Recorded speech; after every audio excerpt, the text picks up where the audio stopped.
sumaiyo rin. Ang mabuting balita ng Panginoon ayon kay San Lucas. Papuri sa iyo, Panginoon.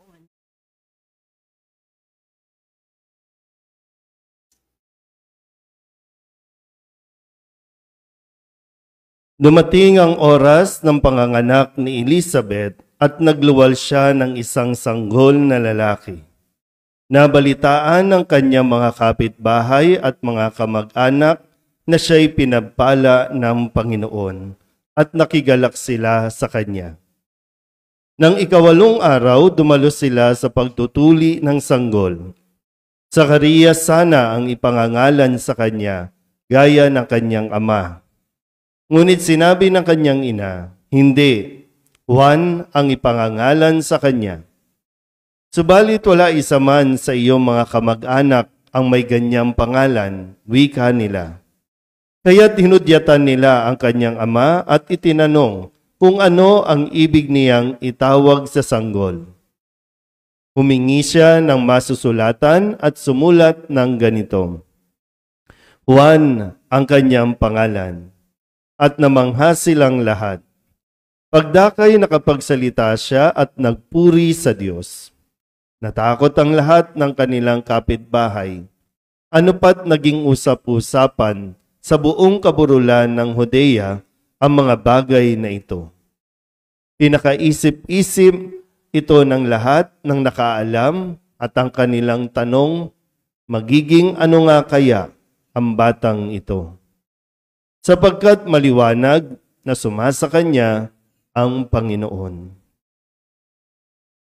Ang mabuting balita ng Panginoon. Pinupuri ka namin, Panginoong Jesucristo. Umupo ang lahat. Isang magandang umaga po sa inyong lahat. Tayo po ay nasa ikawalong araw ng ating pong pagsisimbang gabi. Isang tulog na lang, Pasko na. Isang tulog na lang, Pasko na. Wala pa rin. Sige, tingnan natin ha. Alamin lang muna natin yung, kasi ngayon, no, narinig natin sa kwento sa Ebanghelyo ang pagpapangalan kay San Juan Bautista. Juan ang kanyang pangalan. At pinaliwanag din doon, no, ni Elizabeth ng kanyang ama o ni Zacarias kung bakit Juan ang pangalan. Pero babalikan natin yan maya-maya lang. Anong pangalan mo, ate? April. Bakit April? Pinanganak ka ba ng April? Bakit April? Birthday ni Papa. At sa tuwing mag-birthday ka, maaalala din yung Papa mo. Diba? Anong pangalan mo? Dwayne. Ano ba yon? Short ng duwende o Dwayne? Foreigner na Dwayne.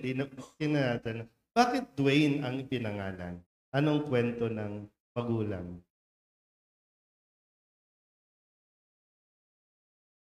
Hindi pa nakikwento? Hindi mo pa natatanong? Ano pong pangalan? Rona. Rona. Bakit Rona? Sunod daw po. Sinunod sa mga tita mo. Yung tita mo, letter R, letter O. Rona din. Lahat. Rona 1, Rona 2, Rona 3. Rona. Rona. Ano pong pangalan? Rodelio po. Rodelio.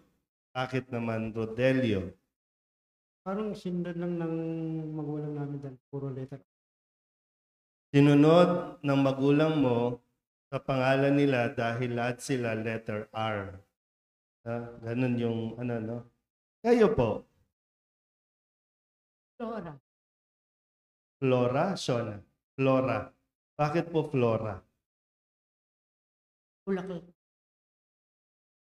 Nung pinanganak ka, namulaklak ang paligid. Kaya Flora. Flora. Anong pangalan?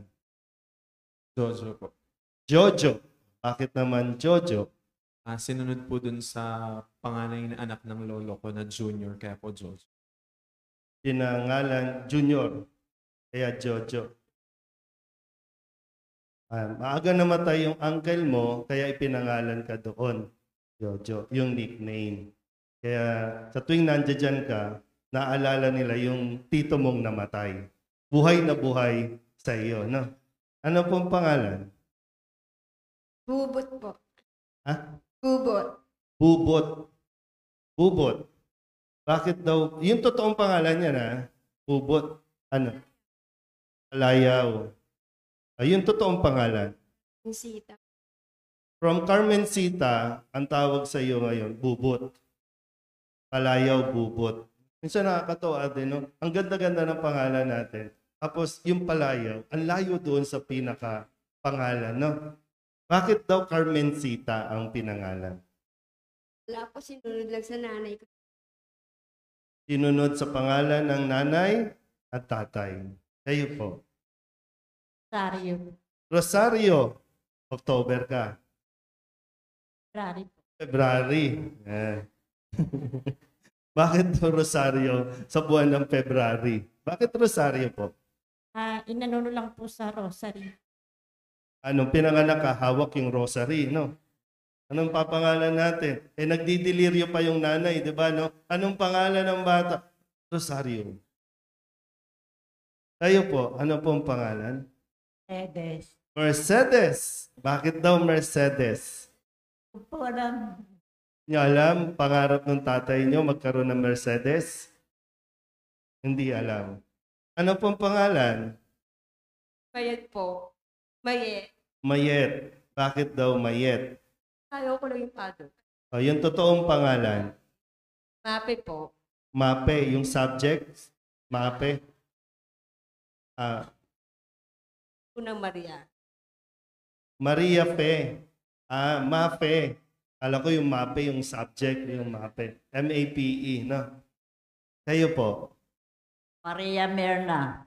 Maria Merna. Ay yung patalo sa Mape. Gusto nyo mas mahaba. Maria Merna. Bakit Merna? Kasi po, yung nanganganak po ang mother ko. Panay yung panalangin niya po sa Mama Mary na hindi siya mahirapan. Doon po siya nananalig. Yung pangalan naging Maria Mirna. Mirna, Merna. Merna po. Merna talaga. Kayo po. Ready. Ready. Ready. Freddy. Freddy. Bakit po Freddy? Nung may pangalan sa akin ang magulang. Yun lang ang naisip ng pangalan. Nay. Nay ba o ano? Maliit lang. Wilfreda po. Wilfreda. Bakit daw po Wilfreda? Yung kambal nyo, Wilfredo. Wilfreda. Hindi ko po alam. Hindi ko. Hindi nyo na natanong. Buhay pa ba ang mga magulang? Ana. Ano pong pangalan? Maria I.C. I.C.Y. A-double-C. I-double-C-Y. Maiba lang, no? Double C-Y. Bakit I.C.? Maria I.C. Kaya po sa mother ko. O I.C. Kung I.C. hindi alam. Kaya pa ba doon? Hindi. Bakit daw? Anong pangalan? Kaya naman eh. Anong pangalan? Ikaw po ba yung tinatanong ko? Anong pangalan po niya? Ya Elizabeth. Maria Elizabeth. Bakit po Maria? Anak niyo po, apo? Apo. Bakit po Maria Elizabeth? Alam po ng ate ko sa pinsan namin. Pinangalan ng ate mo sa pinsan ng pinsan niyo. Alam niyo ba talaga sino yung magulang ng batang to? Kayo po, ano pong pangalan? Mary Rose. Bakit po Mary Rose? Sinunod kay Mami. Sosyal ha? Mami. Ano pong pangalan? Joy po. Joy. Joy. Joy, totoo po yun, Joy? Bakit daw po, Joy? Na po parang, kasi nung nagbubuntis ako ng nanay ko, nalalaglag. Pinagbubuntis ka, tapos nabuhay, Joy. Galak niya. Kumpleto ako, hindi pa rin. So, parang yung dating kalungkutan, naging kaligayahan na. Okay. Mayroon pa bang gusto? Baka alas 8 na, hindi pa tayo tapos, no? Sige po.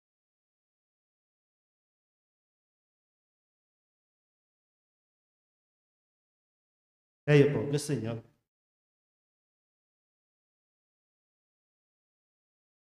Okay. Tinanong ko lang po, no, dahil gaya nga ng nabanggit ko kanina, ang pangalang Juan, ibig sabihin, pagpapala, pinagpala ng Panginoon. At sa tuwing tatawagin si Juan, sa tuwing makikita si Juan, ang maikikwento nila ay kung paano sila pinagpala ng Diyos. Yung kwento, mahalaga po yung background kung bakit yun yung pangalan. Kasi ito rin yung nagbibigay ng identity sa iyo. Ito rin yung bukod sa identity, lalo tigit, ito yung magpapaalala sa iyo kung paanong kumilos ang Diyos sa buhay ninyo. Kaya nga ipinagmamalaki ni Zacarias, ni Elizabeth, na Juan ang pangalan. Hindi isusunod sa kanyang sa pangalan ng Ama kasi alam nila na ito ay mayroong sariling pagkatao, may sariling identity, may sariling misyon na dapat niyang gampanan. Bagamat gusto sana ng karamihan ng mga magulang na sila ay maging katulad ng kanilang mga anak, pero pakatandaan ninyo, mayroon silang sariling identity. Bawat isa sa atin may sariling identity. Sa pangalan pa lang nagsisimula. Kaya pakaiingat tayo sa pagbibigay ng pangalan. Sabi ko kanina, kapag tinatawag ba ang pangalan mo, ay nagbibigay ito sa iyo ng kumpiyansa sa sarili, o pag tinatawag ka, ay lalong parang bumababa ang self-confidence ng isang tao. Ang mga magulang, pag-isipan naman ng mabuti. At ikwento nyo siyempre, bakit ito yung pangalan? Sa mga nandito po, kung sakasakaling buhay pa ang mga magulang ninyo, tanungin ninyo kung bakit, ano yung background, para maintindihan niya o rin niya kung ano ba itong nangyayari sa kanya. Kasi hanggang hindi niya ito naintindihan, magugulo yan. Kasi iba yung tawag sa kanya doon sa dapat na ikinikilos niya. O yung kinikilos niya, hindi tumutugma doon sa kanyang pangalan. Dwayne, tanong mo bakit Dwayne? Baka may karugtong pa Ganda na, Ganda ng pangalan, di ba? Pangalan pa lang, ipagmamalaki mo na. Pero lalo tigin, pangalan pa lang, ito yung laging nandito, paano kumilos ang Diyos sa buhay ninyo. Sa mga magulang, ulitin ko po, importante ang pagbibigay ng pangalan. Identity po yan. Kaya ayus-ayusin nyo ang pagbibigay ng pangalan. Hindi ko alam kung ilan ba ang pinangalan sa Yolanda. Kasi nung pinanganak, panahon ng Yolanda, hindi ko alam kung may pinangalan na ng coronavirus o virus. Bakit virus? Kasi po sa COVID. Pero yung akala natin, wala lang, walang epekto. Pero yung pangalan pa lang, malaking epekto na sa mentality ng bata habang siya ay lumalaki. Pero importante yung nalalaman kung ano yung background. Marami sa mga magulang frustrated at yung kanilang mga frustrations ipapangalan sa bata. Dahil gustong magkakotse, Vios. Kasi sa tuwing makikita mo si Vios, may pangarap ako, hindi pa natutupad. Either nagpupursigi ka o kaya naman ay pag nakikita mo yung bata, nagagalit ka o kaya na-frustrate ka lalo. Ipapangalan mo sa partner mo, ipapangalan mo sa asawa, ipapangalan mo sa asawang lalaki. Pag nagkahiwalay kayo, pag nag-away kayo, kanino ang bunton ng galit? Doon sa bata. Kasi sa tuwing tatawagin mo naman yung bata, maaalala mo kung paano ka niloko ng taong yon. Yung ganda-ganda ng pangalan, Alfredo. O ngayon, si Alfredo, nagloko. Paano mo ngayon tatawagin si Alfredo na anak mo? At tandaan nyo din po, no? Yung mga pangalan natin, meron po kasing iba, no? O karamihan, nung binubuo ninyo yung pangalan ng bata, diba? May proseso kasi yan eh. Nung binubuo ninyo yan. At tandaan mo din, kung ipinangalan ito sa iyo, tanggapin mo.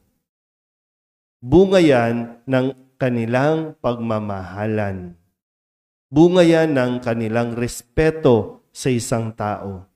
Bunga yan ng kanilang paggalang doon sa isang tao kung bakit yan ang ipinangalan sa iyo.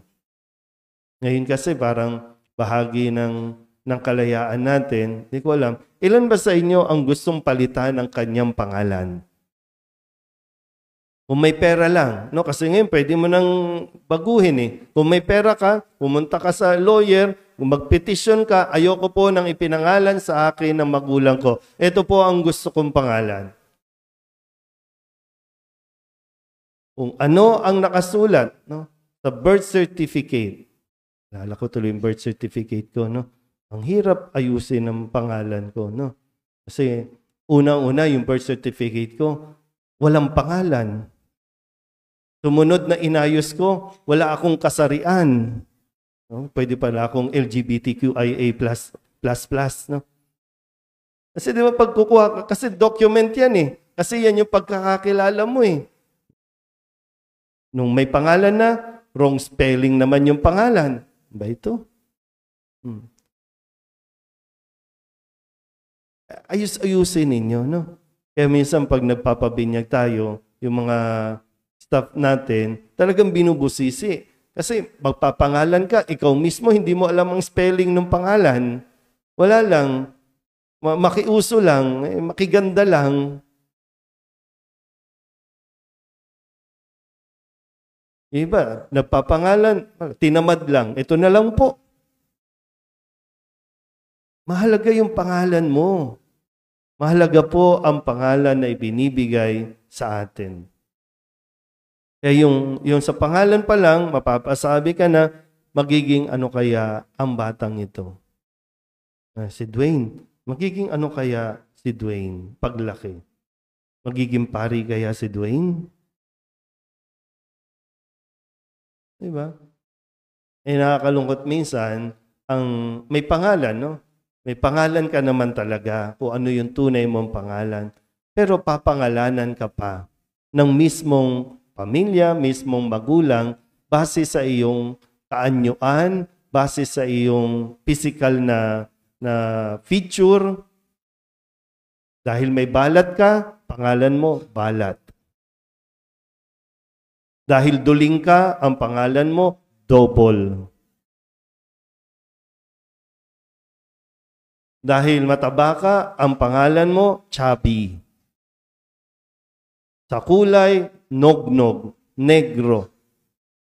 Kaya pag naglalakad dito, naglalaro dito, tinatawag, negro. Doon pala, wala na eh. Yung sa mindset niya, negro ako eh. So, ano pang pag sinabi negro? Iba naman. Kulang lang ng ngipin, bungal na ang tawag.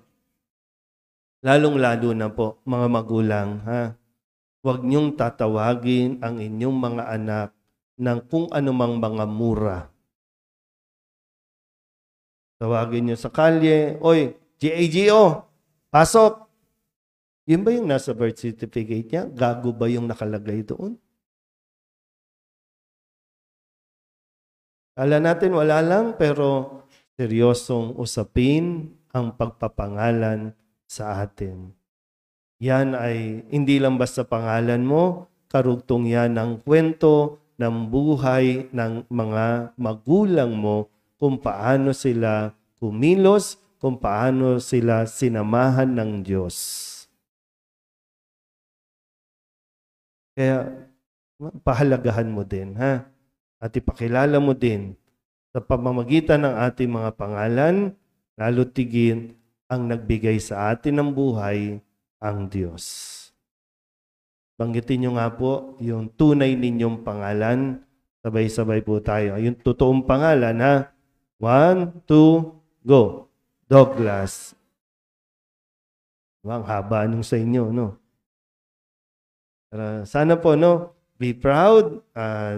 Yung pangalan mo, yan ang pangalan na nakasulat sa langit. Gamitin mo, ipagmalaki mo. Amen?